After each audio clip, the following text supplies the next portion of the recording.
Nearly 7,900 retail and grocery stores are projected to close across the United States in 2026 alone, while only around 5,500 new locations will open to replace them. That net loss is accelerating, not slowing down. And right now, almost 30 million Americans already live in food deserts, where the nearest full-service supermarket sits 10 to 20 miles away. But here's the thing. The stores that are closing aren't actually the scary part. It's what's vanishing from the shelves of the stores that are still open. Over the past several months, I've been visiting grocery stores deliberately. Not casually walking the aisles with a list, deliberately tracking what's fully stocked, what's running thin, and what's quietly disappeared. And a pattern has emerged that I can no longer ignore. Certain foods are disappearing. Not overnight. Not with a news alert. 1 week a shelf looks fine. The next week there's a small gap. A few weeks after that, a little tag that says temporarily unavailable, and eventually even the tag is gone. Because the store no longer expects a restock. Most shoppers walk right past those gaps without a second thought. But there is a group of people who noticed months ago. They aren't panicking. They aren't filling entire shopping carts in one dramatic run. They are calmly adding 2 or 3 specific items to their regular grocery trips every single week, building a quiet buffer for their families while everything is still available. By the end of this video, you will know exactly which 15 foods are vanishing fastest, why each one is disappearing, and what you can do about it this week while the window is still open. And I want to ask you something before we dive in. Are you going to hear all of this, nod along, and change nothing? Or are you going to make 2 smart moves this week while you still can? If this is the kind of content that matters to you, hit subscribe right now. We track this stuff, so you don't have to. Let's get into it. Number 1. Canned butter. And the Depression-era secret that grandmothers never forgot. About 2 months ago, I walked into a local farm supply store and witnessed something that stopped me in the aisle.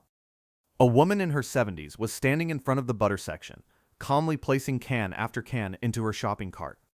Methodically. No urgency. No rushing. She cleared the entire shelf, about 18 cans in total, with the focused calm of someone completing a routine task she had done many times before. I introduced myself and asked what she was stocking up on. She told me her family had lived through the Great Depression, and that her grandmother had always said butter was one of the first foods to disappear from store shelves during tough times and one of the very last to come back. She wasn't expecting the world to collapse. She was simply carrying on a habit her family had practiced across generations, staying one step ahead before shortages became obvious to everyone else. Here's something most people don't know. Canned butter isn't a modern invention. Before widespread refrigeration, sealed and clarified butter was a standard homestead staple across Europe and North America. Farm wives were packing butter into crocks and sealing it with brine or lard centuries before anyone invented a can opener. The commercial canned version is actually a return to something old, not an innovation. Right now, there are only 3 major producers in the United States making genuine shelf-stable canned butter at commercial scale. Just 3 companies serving the entire country. And recently, 2 of those manufacturers have run into serious setbacks. One experienced a facility fire that slowed output significantly. Another is struggling not with the butter itself, but with something much simpler, a shortage of the metal cans needed to package it. Demand is rising while supply is tightening. That's the formula for shortages. Under cool, stable storage conditions, most brands of canned butter hold quality for anywhere from 5 to 10 years. Compare that to a standard stick of butter in your refrigerator, which starts declining after 3 to 4 weeks. Even freezing doesn't fully solve it. After about 6 months, you're looking at freezer burn and flavor loss. One can typically contains the equivalent of 3 standard butter sticks. For long-term storage, that's a completely different equation. Bridge, butter makes food worth eating. The next item makes food worth storing. Number 2. Evaporated milk in pull-tab cans. And 16 grams of protein hiding in plain sight. For 3 months, I rotated through 6 different grocery stores on a deliberate schedule, not shopping, monitoring. And about 8 weeks in, I started noticing small gaps in the pull-tab evaporated milk section. A few missing cans at first. Then partially stocked shelves. Then, at several stores, entire sections sitting empty with out-of-stock tags where the product should have been. Now, the pull tab detail might sound minor, but it matters more than you'd think. During any disruption, a power outage, an evacuation, a rough few days, being able to open a can without hunting for a tool changes things. It sounds trivial until you're the person who stocked 12 cans of food for a 3-day outage and forgot to pack the can opener. Beyond convenience, evaporated milk is one of the most underrated shelf-stable foods available.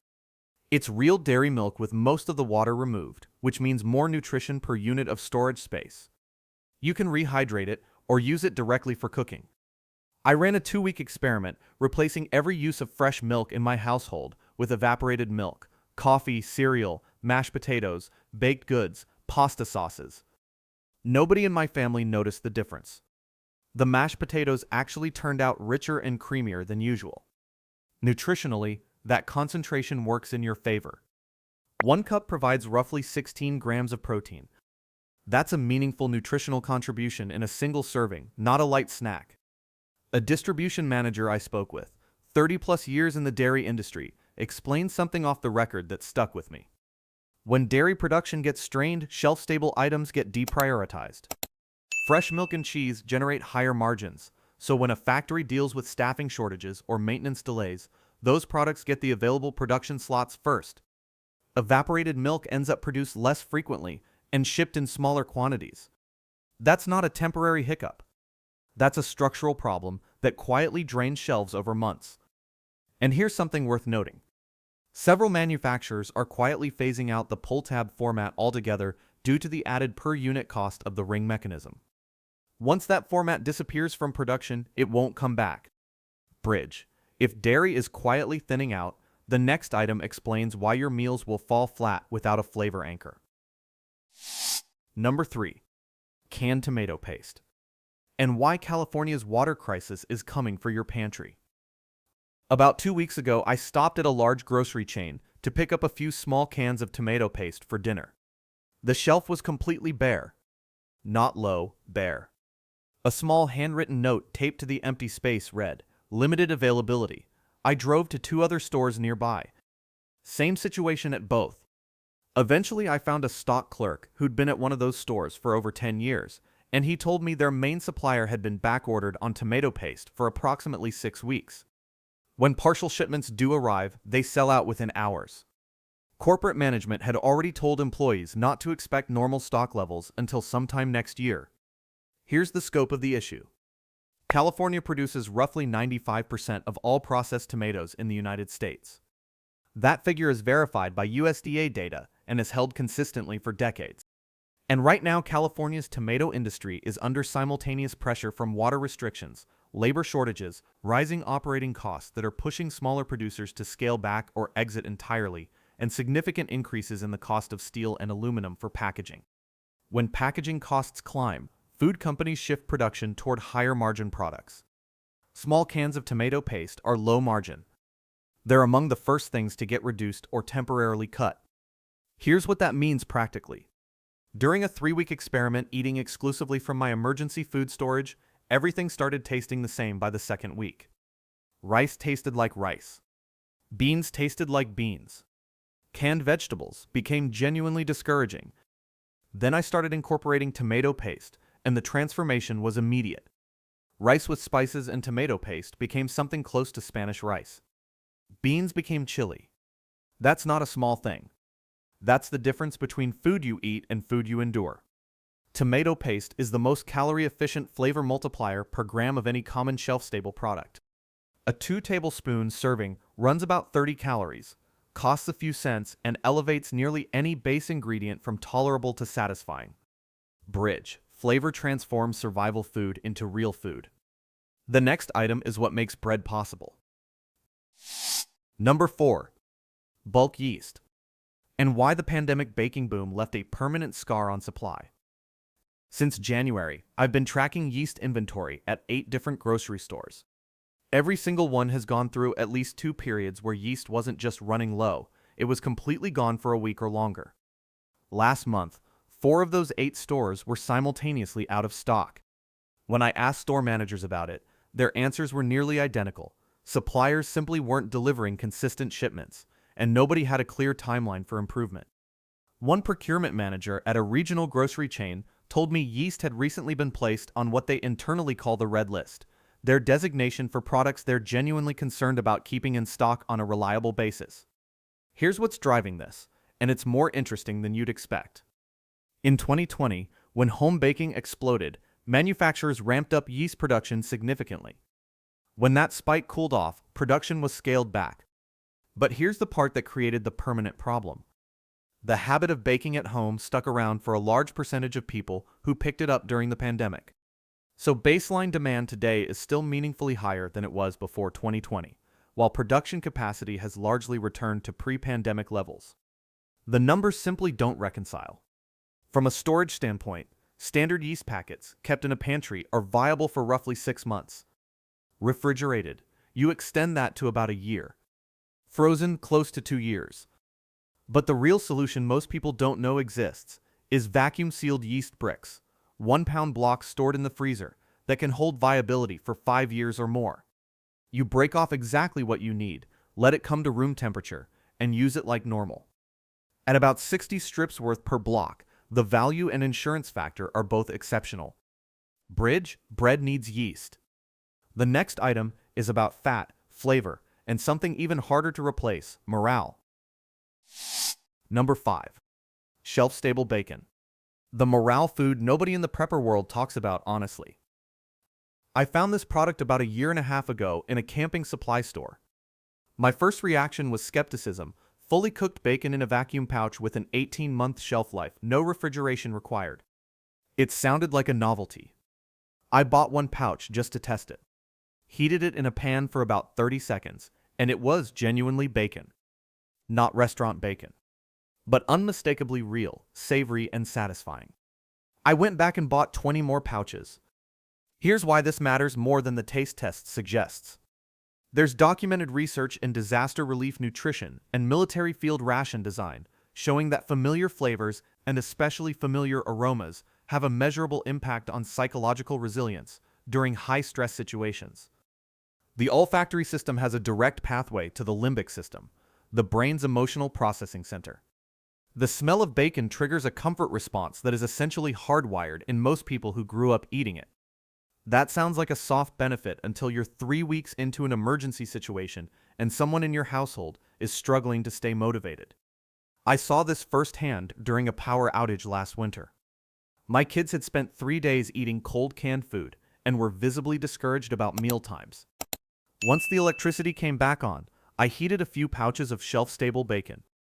The smell filled the kitchen within seconds, and the shift in energy was immediate and total. It felt like we were cooking real food again, because we were. That kind of morale shift is hard to put a number on, but in a stressful situation, it can matter as much as any nutritional value. Over the past several months, availability has declined noticeably. Several brands have moved to backorder status, and some appear to have been discontinued. When I called one manufacturer directly, the response was vague, ongoing production challenges, no clear timeline. Bridge. Bacon covers fat, flavor, and morale. But before we go further, let's talk about the math that most preppers get completely wrong. Stop for a moment because this changes everything that follows. Most people who start building a food reserve assume that having rice and beans means they're covered. And look, rice and beans are a fine foundation. But let's run the actual math, because the numbers are sobering. One adult needs approximately 2,000 calories per day to maintain basic food. Over 30 days, that's 60,000 calories. A 50-pound bag of white rice contains roughly 80,000 calories. Sounds good. But that same bag weighs 50 pounds, takes up significant space, and provides almost zero fat and minimal protein. Your body cannot run on carbohydrates alone. Without adequate dietary fat, and we're talking at minimum 40 to 50 grams per day, cognitive function begins degrading within 2 to 3 weeks. Without complete protein sources, muscle breakdown starts even faster. The items on this list aren't a collection of independent purchases. They're the components of a caloric architecture, a system where each item fills a specific gap that the others can't cover. Fat comes from oil, bacon, and sardines. Complete protein comes from eggs, milk, peanut butter, and fish. Flavor. which is what keeps you eating when motivation drops, comes from bullion, tomato paste, and spices. Long-term carbohydrate density comes from wheat and rice. When you look at it that way, every item earns its place. Keep that frame in mind for the rest of this list. Number 6. Bulk bouillon. 800 servings in a shoebox. Most people are familiar with the small retail boxes of 12 to 24 bouillon cubes. Those work fine for everyday cooking. But they're not practical for anyone thinking about a meaningful food reserve. The containers I'm talking about hold 200 cubes or more, the kind that used to be reliably stocked at warehouse stores. These days, they're increasingly hard to find. Half the time, they're completely out of stock. Here's why bouillon is a game changer. 1 cube makes 1 cup of broth at a cost of roughly 5 to 7 cents.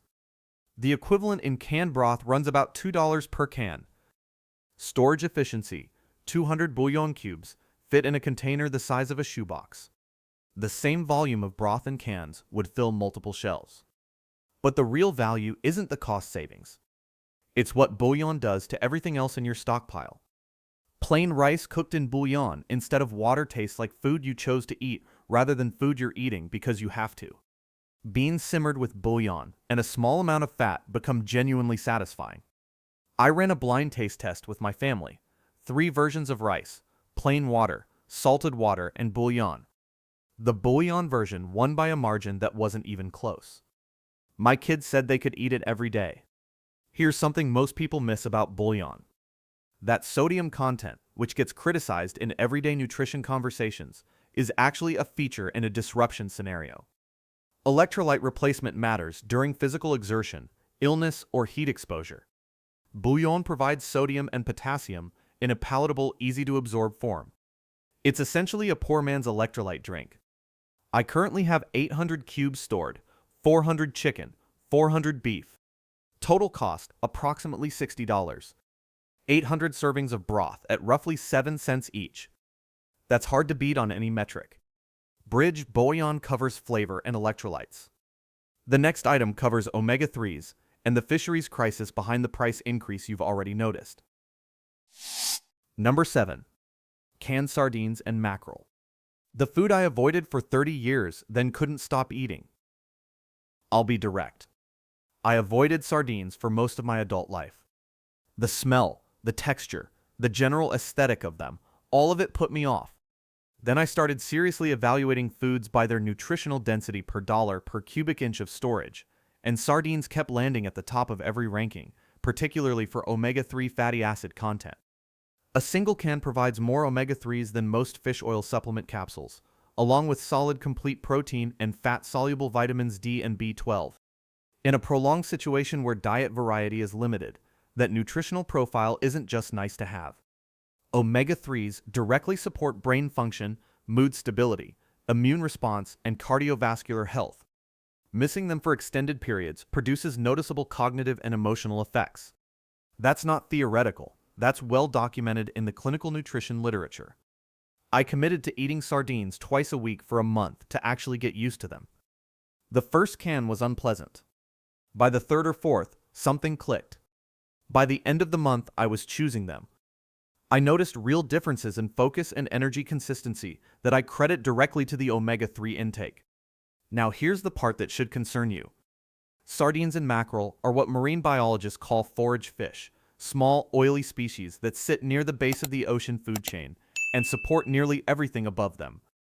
Several major global fisheries have already cut their catch quotas significantly due to population pressure.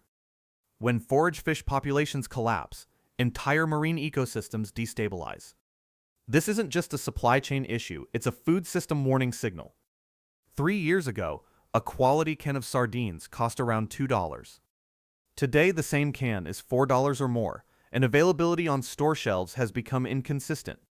100% price increase combined with declining availability, that's not a glitch. That's a directional trend. Look for versions packed in olive oil. The oil adds extra calories and nutritional value, and most cans carry a 3 to 5 year shelf life.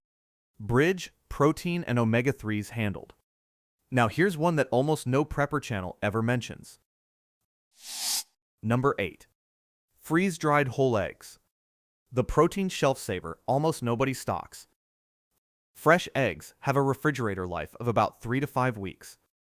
If the power goes out, you're down to a few days in warm weather. And fresh egg prices have already demonstrated just how fragile this category is. Avian influenza outbreaks between 2022 and 2024 killed over 100 million laying hens across the United States, triggering some of the most severe egg price spikes in American history. Rebubel de bestuldes be matrain spalspals. Yielding a laying flock takes a minimum of 12 to 18 months from the point the decision is made to expand. A second major outbreak wave would recreate that shortage with almost no warning.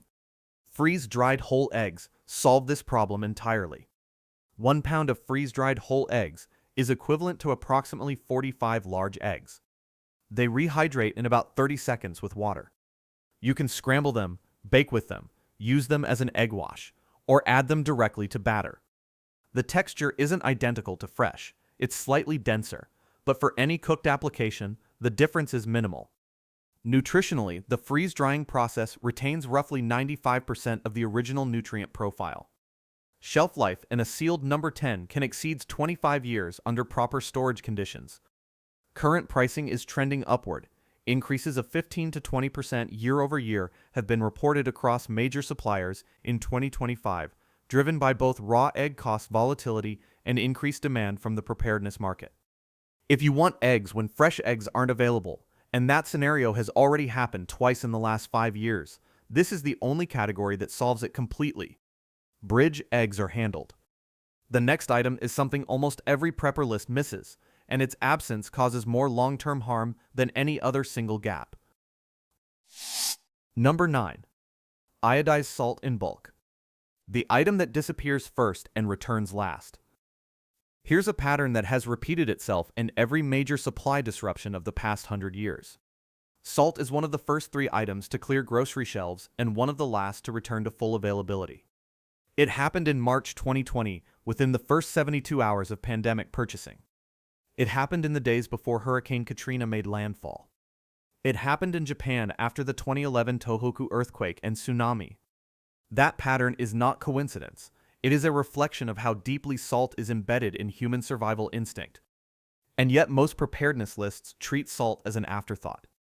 Salt has no caloric value, but it is irreplaceable as a food preservative, an electrolyte, a flavor foundation for essentially every food culture on Earth, and a critical component of nearly every food safety and fermentation process. Without adequate salt, most preservation methods fail entirely. And here's the distinction that almost no prepper content makes. Iodized versus non-iodized matters enormously in a prolonged scenario.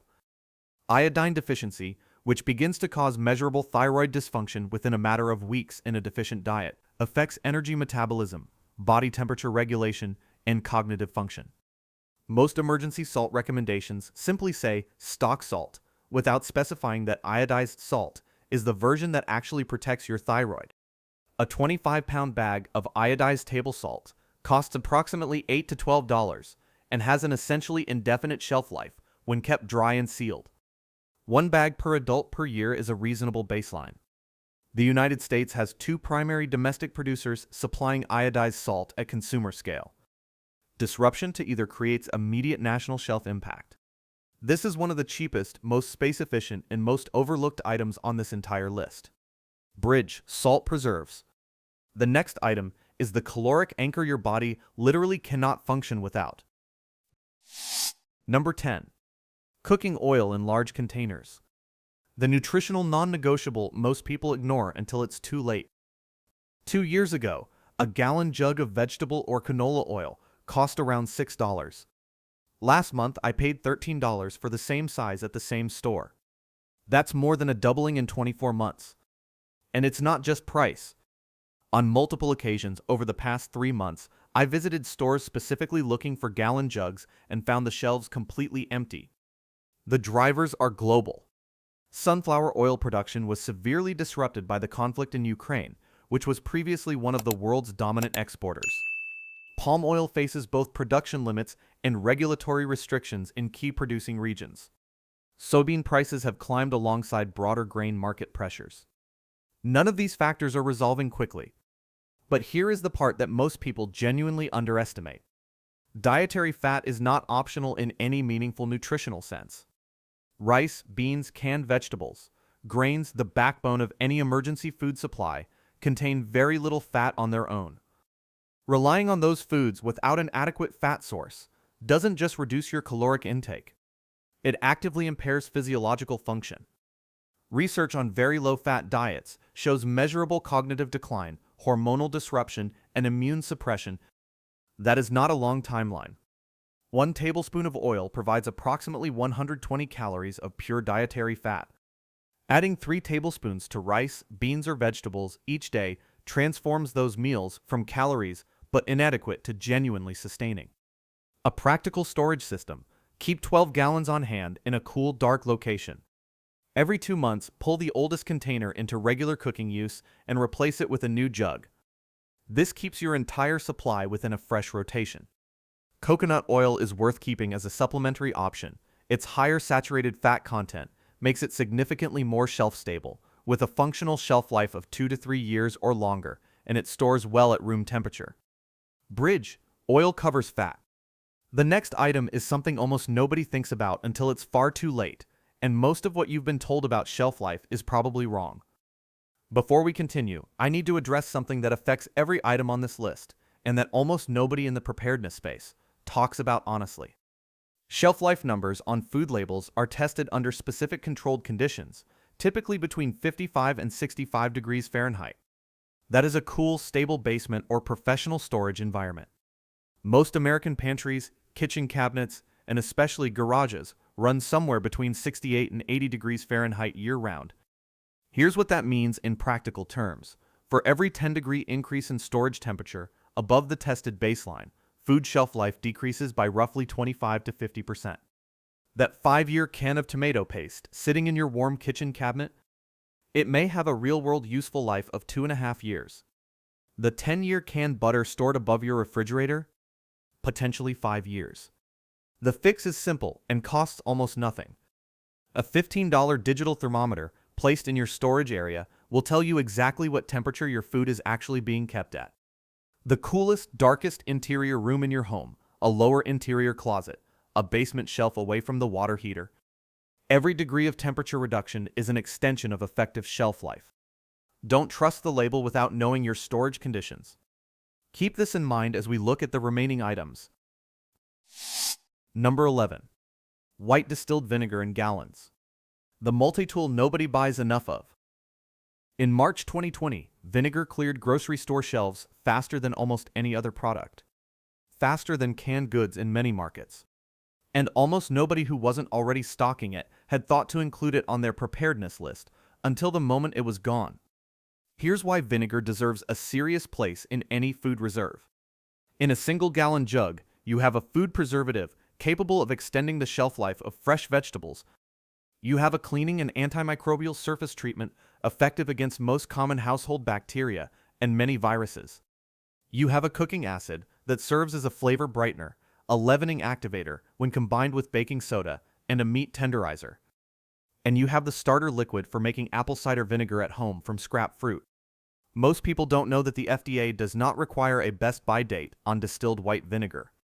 The reason is simple chemistry. The acetic acid concentration in distilled white vinegar remains stable, essentially indefinitely.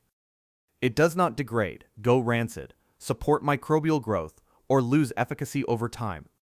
For all practical purposes, distilled white vinegar has the same shelf profile as salt and honey. It lasts as long as you need it to. 1-gallon jugs currently cost $3 to $4. Stock 6 gallons minimum. Use them in regular cleaning rotation to keep supply fresh and to always have unopened reserve gallons on hand. Bridge. Vinegar preserves and transforms. The next item takes protein storage to a level most people don't know exists. Number 12. Powdered peanut butter. 43 calories per tablespoon. 5-year shelf life. No refrigeration. Regular peanut butter is a genuine pantry staple. But it has a storage limitation that most people don't think about. Once opened, the natural oils in regular peanut butter begin oxidizing. Within 3 to 6 months of opening, flavor and quality degrade noticeably. Even sealed, a standard jar has a shelf life of roughly 1 to 2 years. In a long-term storage context, that's a meaningful limitation. Powdered peanut butter removes most of the oil content through a pressing and drying process. What remains is a fine powder that reconstitutes with water into a spreadable consistency. Sealed, it stores for 4 to 5 years. Once opened, about a year. And because the oil has been largely removed, rancidity is essentially eliminated as a concern. But here's the angle most people miss. Powdered peanut butter is not just a storage upgrade, it's a nutritional versatility upgrade. Reconstitute it with water for a spread. Mix it with broth and a touch of soy sauce for a satay-style sauce, over rice that will make your emergency meals feel like actual cooking. Stir it dry into oatmeal for a calorie and protein boost. Blend it into smoothies or protein drinks. One 6.5-ounce canister makes roughly 15 full-serving portions, with each serving providing about. Leading brands began showing 2 to 3 week shipping delays online starting in late 2024, and specialty outdoor retailers have reported increasing backorder frequency through 2025. The window to stock this at normal prices and availability is narrowing. Bridge, protein in powder form, handled. The next one is the most foundational grain item on this entire list, and it does something no other food in your pantry can do. Number 13. Hard winter wheat berries. The only food that genuinely gets better in long-term storage. Almost every food on this list degrades over time, even if slowly. Wheat berries do something unusual. When stored properly in a sealed, oxygen-free environment, hard winter wheat berries retain full nutritional integrity for 25 to 30 years, and in some ways, their baking performance actually stabilizes and improves over the first few years as the grain structure settles. The difference between wheat berries and flour matters enormously for long-term storage. White flour goes rancid within 6 to 12 months because the oils in the wheat germ oxidize after milling. Whole wheat flour is even faster, 3 to 6 months. Wheat berries, by contrast, are the intact, unmilled grain. The protective outer layers of the kernel keep the germ oils sealed and stable indefinitely when oxygen is excluded. Here's the context that makes this genuinely urgent. The Great Plains wheat belt, the agricultural backbone of American grain production, is facing a convergence of structural pressures. The Ogallala Aquifer, which irrigates a massive portion of plains farmland, is being drawn down significantly faster than it recharges from precipitation. Drought frequency in wheat-producing states has increased in every decade since the 1980s. And the United States produced approximately 12% less wheat in 2023 than its 10-year average. These are not short-term weather events. They are long-term structural constraints on domestic grain supply. A grain mill attachment for a standard stand mixer, available for $60 to $120, lets you grind fresh flour from your stored berries on demand. Fresh milled flour produces bread with a richer, nuttier flavor than anything from a commercial bag, and it retains the full germ nutrition that roller-milled commercial flour strips away. 50 pounds of hard winter wheat berries cost approximately $25 to $40 and provide somewhere between 75,000 and 80,000 calories. On a cost per calorie basis, it is nearly unbeatable. Bridge. Wheat covers your long-term carbohydrate foundation. Next, a brief but critical reality check from the last time shelves actually went bare. In March 2020, the first 3 food categories to fully clear grocery store shelves were yeast, flour, and canned tomatoes. All 3 are on this list. Not canned meats. Not luxury items. The most basic, most boring, most always available items, the ones nobody thought to stock because they'd never not been there. The items that took the longest to return to consistent availability after 2020. Canned meats took 4 to 6 months in many markets. Cooking oil took 3 to 4 months in some regions. Specialty dairy items took 2 to 5 months. Here's the lesson that most people absorbed emotionally in 2020 and then forgot by 2021 when shelves refilled. The items that vanish fastest are not the dramatic, unusual ones. They are the ordinary ingredients that form the foundation of how you actually cook and eat every day. Preparedness isn't about building a bunker. It's about protecting your normal diet for a defined period of time. The 15 items on this list are not survivalist fantasy, they are the specific ingredients that your everyday cooking depends on, and that recent history has already proven vulnerable. Number 14. Fermentation starter cultures. The vanishing skill set nobody's talking about. This one is different from everything else on this list. You can't simply go to a store and buy more of it when you run out, because what I'm talking about isn't a shelf product in the conventional sense. It's a living biological system. Fermentation starter cultures, sourdough starters, kefir grains, vinegar mothers, kombucha scobies are communities of beneficial microorganisms that convert simple raw ingredients into preserved, nutritionally enriched foods without requiring any electricity, refrigeration, or specialized equipment. Sourdough starter transforms flour and water into leavened bread. Kefir grains transform fresh milk into a probiotic-rich cultured dairy product with a shelf life of weeks at room temperature. A vinegar mother converts any fermentable liquid into acetic acid preservation. These aren't hobbies. They are the food preservation methods that human civilizations relied on for most of recorded history, before industrial refrigeration existed. Here's what makes this urgent right now. Commercial sourdough starters derived from established historical cultures, including lines continuously maintained since the 19th century in San Francisco bakeries, are being commercialized and sold in specialty food shops. These products are increasingly showing stock issues at retailers in 2025, and some of the most sought-after established cultures have multi-week waiting lists.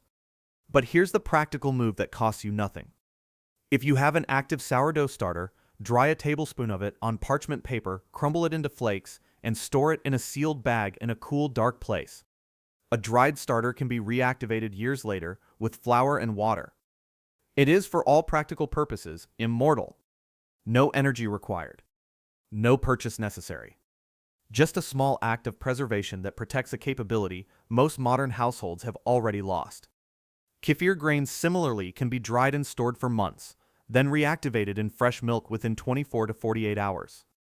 That capability, turning raw milk into a stable cultured product at room temperature, is genuinely valuable in any scenario where refrigeration is unreliable. Bridge, one item left. And it may be the single most extraordinary food substance on this planet. Number 15. Honey in large jars. Over 3,000 years old and still perfectly edible. In the 1920s, archaeologists excavating ancient Egyptian tombs discovered sealed containers of honey, estimated at over 3,000 years old. They tasted it. It was still edible. That is not marketing hyperbole. That is chemistry.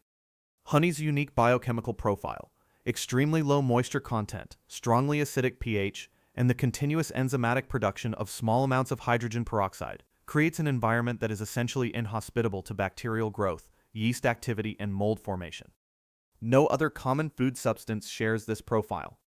For storage purposes, honey is in a category of one. But honey isn't just a sweetener. In a scenario where regular medical care is limited or unavailable, raw, unfiltered honey has documented clinical utility. It functions as a topical wound care agent. Medical-grade Manuka honey is used in hospital wound dressings for this reason. It has demonstrated antimicrobial activity against a range of common pathogens.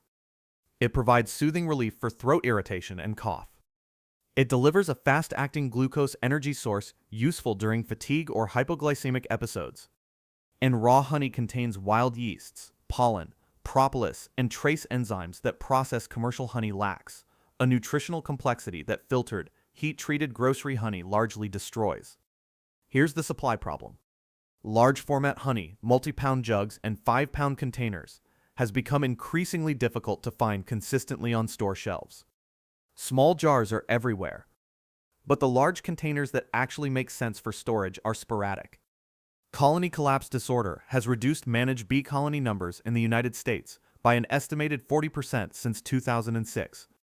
Import quality concerns have led to increased scrutiny and restrictions on international honey supplies. These pressures have pushed prices meaningfully higher over the past 2 years. If you see large format honey in stock, buy more than you think you need. It is one of the only foods on Earth with a genuinely indefinite shelf life, and that alone makes it one of the most rational purchases you can make right now while it's still sitting on the shelf. Here's what I want you to take away from all of this. These 15 items are not random. They are not a shopping list assembled from forum speculation or worst-case scenario thinking. They are a system.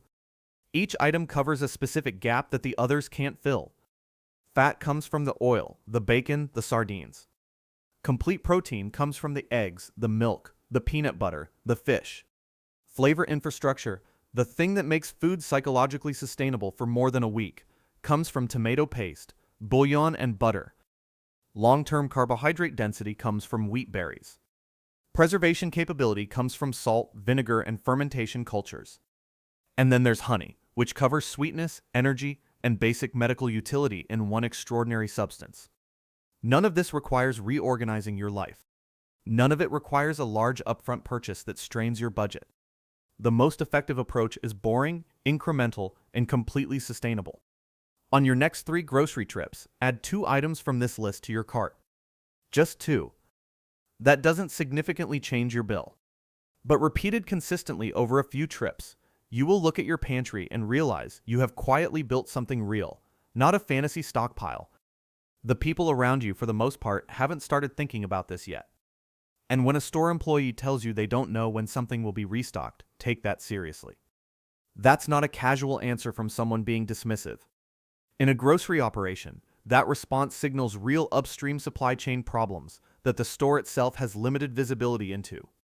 The people who will be in the best position 6 months from now are the ones who acted during the quiet period, when shelves were partially stocked, when prices were inconvenient but not catastrophic, when the news wasn't covering any of this yet. Start this week. Pick 2 items. Stay calm, stay consistent, and take care of your people. If you've already started building a food buffer, even a small one, drop a 1 in the comments. I read every single one of them, and knowing you're out there taking this seriously is genuinely motivating for me to keep making this content. And next week, I'm going to show you how to build a complete 30-day food supply for under $200. Every item mapped out, every calorie accounted for. That video is going to make everything in today's list click into a complete executable plan. You do not want to miss it. Hit the subscribe button and turn on notifications so you're there when it drops. We're here to protect your family's options and keep you informed. No fluff. Just the information that actually matters. Stay prepared.